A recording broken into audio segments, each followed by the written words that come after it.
সাথে আছে আমাদের রাজ্যের প্রাক্তন বিধায়ক, প্রদেশ কংগ্রেসের অন্যতম নেতা শ্রী সুব্রত, আমাদের অসংগঠিত শ্রমিক কংগ্রেসের রাজ্যের চেয়ারম্যান শ্রী শান্তনু। আমরা যে দিকটা প্রতি আপনাদের দৃষ্টি আকর্ষণ করতে চাই, সকলেই অবগত আছে আমাদের দেশের যে মোট জনসংখ্যা তার বলা যায় 3 ভাগের 2 ভাগই হচ্ছে কৃষিজীবী এবং শ্রমজীবী অংশের মানুষ। আমাদের দেশের অর্থনীতি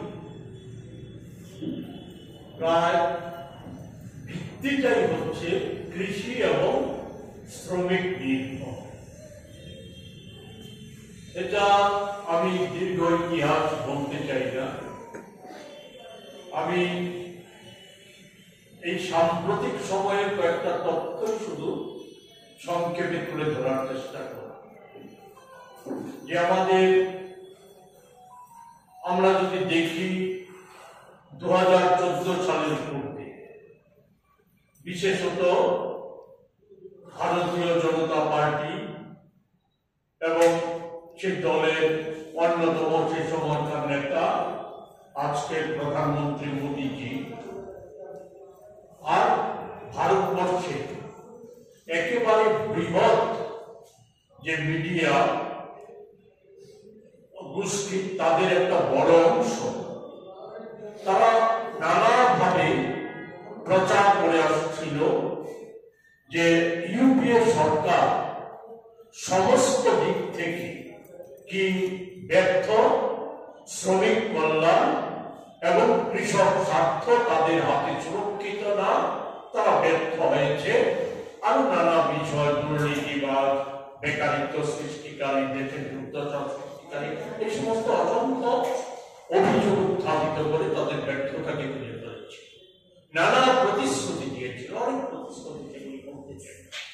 কৃষকদের কল্যাণে, শ্রমিকদের কল্যাণে অনেক সুন্দর সুন্দর প্রতিশ্রুতি, সুন্দর সুন্দর কথা উপস্থিত করেছে।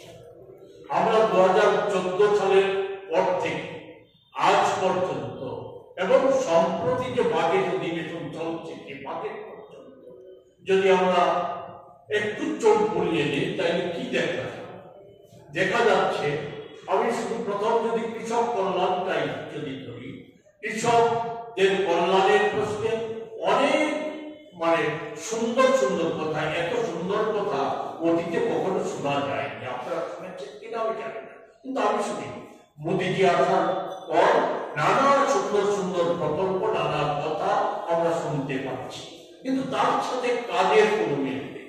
যেমন ধরুন, প্রকল্প রূপায়িত করতে গেলে কোনো অর্থের প্রয়োজন, অথচ মোদীজির এই বাজেট সহ তার আগের 10টা বাজেটে কৃষক কল্যাণ এবং সার্বিকভাবে শ্রমিক কল্যাণ এবং দরিদ্র মানুষের কল্যাণে যে সরকারি প্রকল্পগুলি, এতে বরাদ্দ নিয়মিতভাবে কমে আসছে। কৃষক কল্যাণে আমরা বরাদ্দ কমার সাথে সাথে আমরা দেখেছি এই দুইটা ক্ষেত্রে যে কর্পোরেট, বিশেষ করে মোদীর যে বন্ধুস্থানীয় ব্যক্তি যারা কর্পোরেট পুঁজি, তাদেরকে সুবিধা করে দেওয়ার জন্য দেশে যে প্রচলিত কৃষি আইন এবং শ্রম আইনগুলি ছিল, এর মধ্যে 3টা কৃষি আইন পরিবর্তন করে সেখানে কালো কৃষি আইন বলবৎ করা হয়।